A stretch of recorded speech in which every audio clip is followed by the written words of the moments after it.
बीजाङ्कुरजनना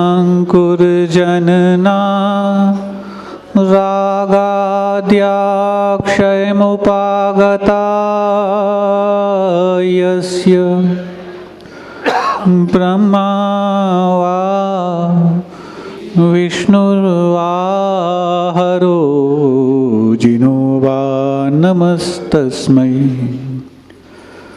जो विद्यादिसागर सुधी जो विद्यादिसागर सुधी गुरु हैं हितैषी शुद्धात्म में निरत नित्य हितोपदेशी जो पाप ग्रीष्म ऋतु में जल हैं सयाने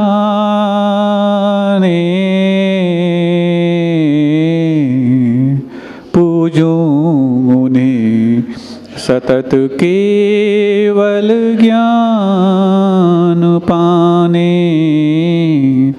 पूजूं उन्हें सतत केवल ज्ञान पाने। देवादिदेव 1008 श्री शीतलनाथ भगवान की परम पूज्य आचार्य परमेष्टि गुरुदेव श्री विद्यासागर जी महामुनिराज की पूज्य आचार्य श्री समय सागर जी महाराज की समस्त निर्यापक श्रमण मुनिराजों की परम पूज्य मुनि श्री सौम्य सागर जी महामुनिराज की समस्त आचार्य संघ की। जीवन को उन्नति के रास्ते पर ले जाने के लिए कुछ तो कार्य हैं जो हमारे लिए करना बनते हैं। पहला कार्य तो ये है कि हम जो उन्नत हो चुके हैं उनकी हम संगति करें और संगति करने मात्र से हम उन्नत हो जाएं तो इतना भी नहीं, हम उनका गुणगान भी करें। और गुणगान करने से पूरा कार्य हो जाए इसमें भी यदि बात बनती हो चलो फिर भी ठीक है, लेकिन गुणगान करने के साथ साथ हम उन जैसी गुणवान बनने का प्रयास भी करें। और सतत जब ये प्रक्रिया हमारे जीवन में घटित होती चली जाती है तो फिर वो धीरे धीरे उनके और हमारे बीच का अंतर जो घटता है, ये अंतर घटाना कहीं ना कहीं उस भक्ति का लक्ष्य हुआ करता है जो हम अपने आराध्य के प्रति अपने मन वचन और काय की चेष्टाओं से प्रस्तुत करते हैं। वचनों की चेष्टा फिर भी सुलभ है। मन प्रारंभ में तो कहता है कि भक्ति करो, लेकिन बीच बीच में मन ये कहता है भक्ति वचनों में तो चल रही है, तुम पहले बाहर चलो। और फिर जब मन कहीं बाहर और वचनों में भक्ति भीतर, तो फिर काय ये समझ नहीं पाता कि मैं मन का साथ दूं कि वचन का साथ दूं।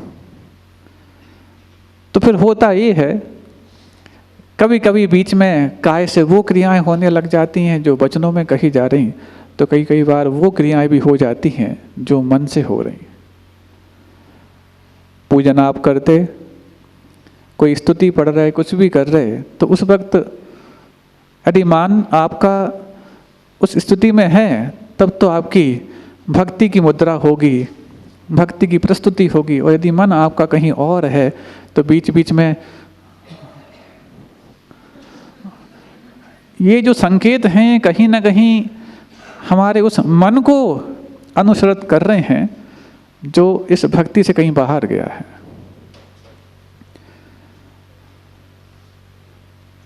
या तो हम अपने जीवन में उस भक्ति की ज्योति को अपने स्वयं के पुरुषार्थ से जला लें, जैसे कि कोई व्यक्ति है जो माचिस की तीली को रगड़ करके और ज्योति जलाता, या तो फिर कोई पास में जला हुआ दीपक है, उस जले हुए दीपक के प्रकाश में हम अपना काम करना सीख जाएंगे, ठीक है, हम नहीं जला पा रहे हैं तो कोई बात नहीं, जिसका दीपक जला है उसके जले हुए दीपक के प्रकाश को हम अपने जीवन में प्रकाशित करते हुए अपना काम निकालें।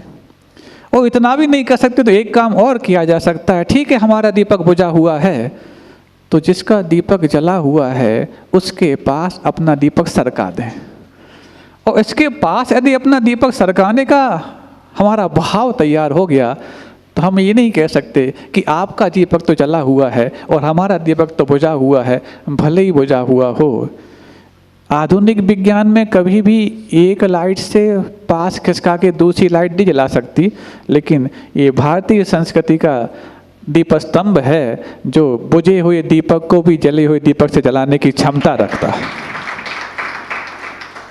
और ऐसा ही जब हमारे जीवन में उद्घाटित होने लग जाता है तब जाके भक्ति के वो सोपान हम चढ़ते हैं, जो सोपान जब मंजिल को पहुंचते हैं तो उसको भक्ति नहीं मुक्ति कहा जाता है। ऐसा ही एक दृष्टांत आज प्रारंभ में याद आ गया। कई बार प्रसंग को देख करके भी दृष्टांत याद आ जाते हैं, तो कई बार प्रासंगिक मान करके वो दृष्टांत तैयार किए जाते हैं। कई बार आप लोग को देख के याद आ जाते हैं, आज हमें आप लोग को देख कर याद आया। वो ये कि एक संत थे, अपने आराध्य के प्रति भक्ति बहुत रखते और साधक तो थे ही, लेकिन निर्मल परिणामी थे। दुराव छिपाव कई प्रकार की जो अंदर चलने वाली मानसिक गुत्थियां हैं उनसे सुलझे हुए थे। साथ ही एक पंडित भी थे। वो पंडित जी भी बहुत अपने लेवल की, क्योंकि पंडित हैं, विद्वान हैं, तो संभव है कि शायद संत से भी ज़्यादा विद्वान हो बैठे। तो उन्होंने भी भक्ति का मार्ग अपनाया। संत को भक्ति के प्रतिफल के रूप में कई सारी उपलब्धियां प्राप्त होती चली जा रही हैं। उपलब्धियां जितनी जितनी बढ़ती जा रही उतना उतना उन उपलब्धियों के प्रति उनकी आसक्ति भाव में कमी आ रही। लेकिन पंडित जी को ये बात समझ में नहीं आ रही कि ऐसा क्या, भक्ति तो मैं भी करता हूँ और मेरी तो विवेकपूर्वक भक्ति हो रही है, बुद्धिपूर्वक भक्ति हो रही है, संत तो पता नहीं क्या करते। तो एक बार पहुंच गए संत के पास। जैसे ही पहुंचते हैं वो कहते हैं, महात्मा जी भक्ति आप भी करते हैं मैं जानता हूँ, लेकिन भक्ति मैं भी करता हूँ, आप जानते होंगे। हाँ हाँ क्यों नहीं, आप तो विद्वान हैं और आप तो विद्वान हैं तो मुझसे भी अच्छे कर सकते होंगे। लेकिन मैं बहुत दिनों से देख रहा हूँ कि भक्ति के फलस्वरूप आपको कई सारी उपलब्धियाँ और साधनाएं जो सिद्धि के रूप में प्राप्त हुई हैं उपलब्ध होती जा रही हैं, लेकिन मेरे साथ लगता है भगवान पक्षपात करता है। अभी तक इंसानों की पक्षपात को देख करके मैंने भक्ति का मार्ग अपनाया, लेकिन जब भगवान को भी पक्षपाती जान लिया तो मेरा भगवान के प्रति थोड़ा सा विश्वास टूटा तो नहीं है, लेकिन थोड़ा सा चलायमान तो हुआ है। अब संत क्या बोलें, जिसको उपलब्धियां चाहिए नहीं उसके पास आ रही हैं और जिसको चाहिए उसको मिल नहीं पा रही हो, तो उसको अपनी उस साधना के प्रति, अपनी उस भावना के प्रति संदेह पैदा हो रहा है। संत ने कह दिया अब इसमें भगवान को पक्षपाती कहने की कोई आवश्यकता नहीं है, तो अपनी अपनी पात्रता की बात है।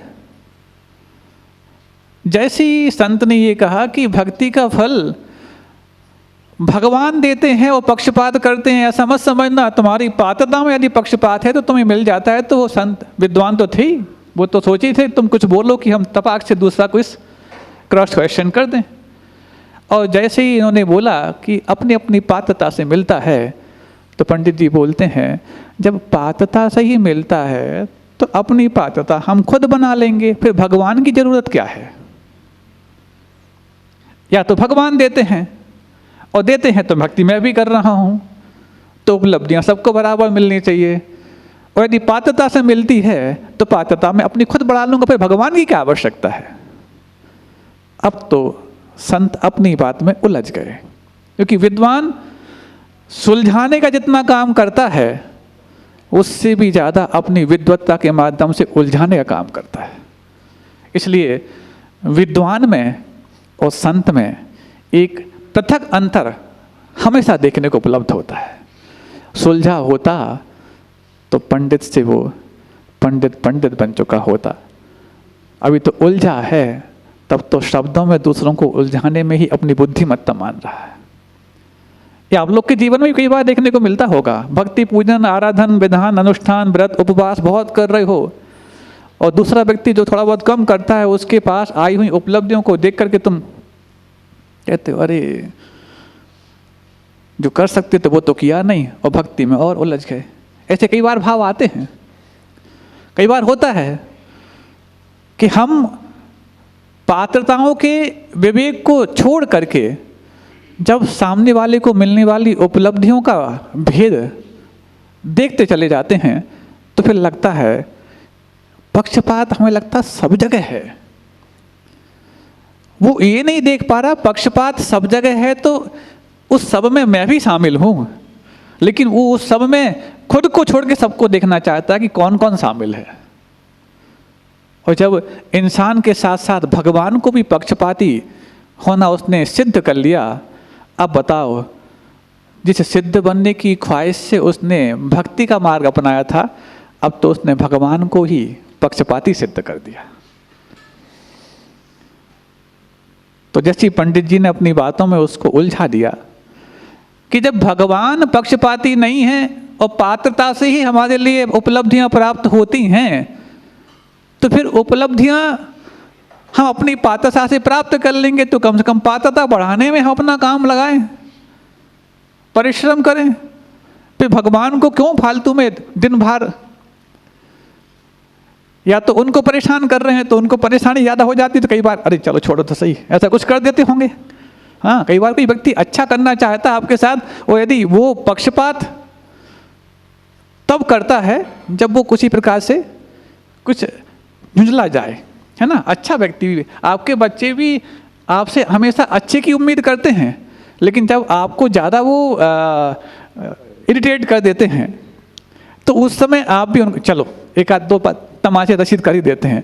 हाँ, वैसे भी हाथ रख सकते थे थोड़े से आहिस्ता का, अभी भी आपने हाथ रखा है थोड़ा सा अलग चेष्टा का।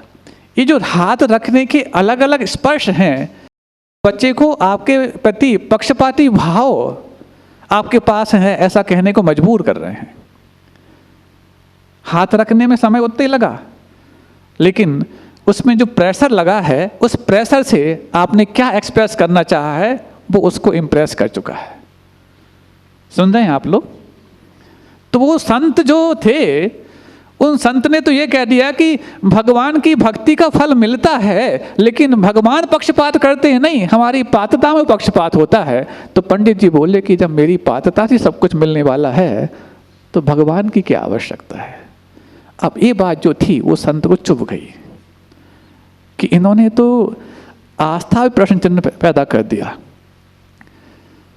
भक्ति वो नहीं है जो हमें अहंकारी बनाए, और भक्ति वो भी नहीं है जो हमें आलसी बनाए।